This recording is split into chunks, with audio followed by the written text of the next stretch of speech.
Resolution pass చేశారు. There is nothing called Pak occupied Kashmir. The only negotiation point is when we are going to get back our country అని ఆయన resolution pass చేశారు పార్లమెంట్లో. ఆ resolution ఇప్పటికీ అది వ్యాలిడ్. అది ఎప్పుడో పివి నరసింహారావు గారు 91 to 96 దాకా ప్రైమ్ మినిస్టర్ ఉన్నారు. 30 ఏళ్ళు అయిపోయింది వారు ప్రైమ్ మినిస్టర్షిప్ వదిలేసి. మనమందరం కూడా సిగ్గుపడాల్సిన విషయం ఏంటంటే ఇంకా మనం ఆ రెజల్యూషన్ని ఇంప్లిమెంట్ చేయలేదు. యునైటెడ్ నేషన్స్లో డిక్లరేషన్ ఉందో మనకెందుకండి? అసలు యునైటెడ్ నేషన్స్ అనేది న్యూయార్క్లో ఉంది. రేపు పొద్దున డొనాల్డ్ ట్రంప్ గారు వెళ్ళిపోండ్రా అంటే మొత్తాన్ని క్లోజ్ చేసి ఆయన FBIకో ఇచ్చేయచ్చు ఆఫీస్. నేను అనుకోవడం జరగచ్చుకుంది. న్యూయార్క్లో ఉండే ఆ యునైటెడ్ నేషన్స్ అంతా మీరు వెళ్ళిపోంది, మీ వల్ల నాకు ఖర్చులు ఎక్కువైపోతున్నాయి అని డొనాల్డ్ ట్రంప్ గారు మొత్తం యునైటెడ్ నేషన్స్ అంతా తీసేసి వేరే కంట్రీకి ఎక్కడికో పంపించేసి సౌదీ అరేబియాకో ఖతార్కో వారు ఆ బిల్డింగ్ని FBIకి ఇచ్చినా ఇస్తారు.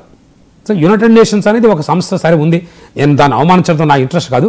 కానీ నేను చెప్పేది ఏంటంటే మనకి ఆ 30 ఏళ్ళ ఆ రెజల్యూషన్ మనం ఏదైనా చేంజ్ అయినా చేద్దాం లేదా దాన్ని ఇంప్లిమెంట్ చేద్దాం. ఏంటంటే as to what prompted us not to further respond on that? ఒకటి దానికి కారణం చెప్తాను. నంబర్ 1, ఒక ఎమోషనల్ ఇష్యూ కోసం వెళ్ళి 140 కోట్ల యొక్క ఆర్థిక భవిష్యత్తుని మనం పణంగా పెట్టలేం. ఈ రోజున మనం 91లో ఒక 30వ 40వ దేశంగానే ఉన్నాం ఎకానమీలో, ప్రపంచ లోహంలో. ఈ రోజున నెంబర్ 3కి వచ్చాం. మనం 15 ఏళ్ల ముందే మనకంటే చైనా డెంగ్ జియాపింగ్ గారి నేతృత్వంలో 76లో ప్రోగ్రెస్ స్టార్ట్ చేశారు. ఫార్చునేట్లీ మనకి నరసింహారావు గారు 15 ఏళ్ల తర్వాత వచ్చారు. ఒకవేళ నరసింహారావు గారు రాకపోయి ఉంటే అప్పుడు మనం ఇంకొక 30 ఏళ్ళు వెనకబడి ఉండేవాళ్ళం. మనం ఇంకా 30-40 సూడాన్ అట్లాంటి స్టేట్లో ఉండేవాళ్ళం. బంగ్లాదేశ్ కూడా మనకంటే ముందు వెళ్ళిపోయింది. మన అదృష్టం బాగుండి అలాంటి మంచి ప్రైమ్ మినిస్టర్లు వచ్చారు. ఆ తర్వాత కూడా వాజ్పేయి గారు, ఆ తర్వాత మన్మోహన్ సింగ్, ఇలా జరుపుకుంటూ పార్టీలు మనకు అనవసరం అండి. మన ఎకానమిక్ యాక్టివిటీ మాత్రం జరిగింది. ఈ రోజు prime ministers they were all prime ministers. I respect all of them. In fact నేను మన్మోహన్ గారు సింగ్ నుంచి నేను ఫస్ట్ PhD తీసుకున్నాను. Best distinguished element present current prime minister Shriman respected honourable prime minister గారి దగ్గర తీసుకున్నాను IIT ఖరగ్పూర్లో. సో నేను అందరినీ గౌరవిస్తూ ఒక మాట చెప్తలుచుకున్నాను. ఏంటంటే మనం ఒక న్యాయదేవత చేతిలో ఒక ఇది ఉంటుందండి, ఒక తక్కడి ఉంటుంది. ఆ తక్కడిలో మనం చూసాలంటే ఒక ఎమోషనల్ రీజన్ కోసం వెళ్తామా లేదా 140 కోట్ల ప్రజానీకం యొక్క ఆర్థిక భవిష్యత్తు గురించి ఆలోచిస్తామా? దానికోసం ఆలోచించి మనం కొంచెం స్లోగా ఉన్నాం. కొంచెం స్లోగా ఉండడం దాని అర్థం సింహావలోకనం. సింహం అటాక్ చేసే ముందు 2 అడుగులు వెనకడుతుంది. దాన్ని సింహ అవలోకనం అంటారు. సింహావలోకనం అంటే సింహం పిరికితనం కాదండి, సింహం వెనక్కిపోవడం కాదు.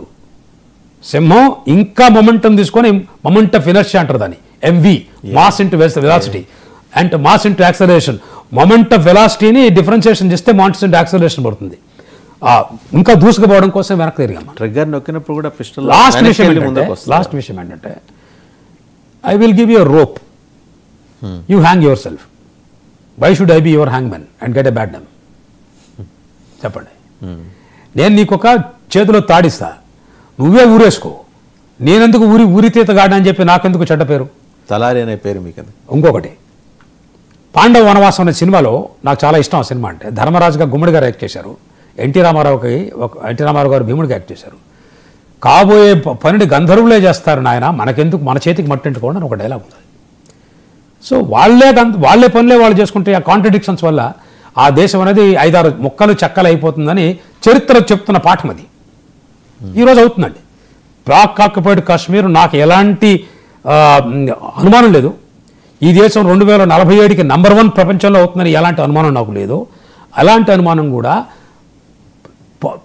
కాశ్మీర్ అనేది మన దేశంలో మళ్ళీ పునరావృతం అవుతుంది. వాళ్ళే పీపులే వచ్చి జాయిన్ అయిపోతారు. ఆల్రెడీ అక్కడ యాజిటేషన్స్ అవి కూడా నడుస్తూ ఉన్నాయి కదా. ఇంకా ఎక్సెప్ట్ పంజాబ్, సింధుస్థాన్ అన్నీ కూడా వాళ్ళందరూ కూడా భారతదేశంతో మంచి అగ్రిమెంట్ పెట్టుకుంటారు.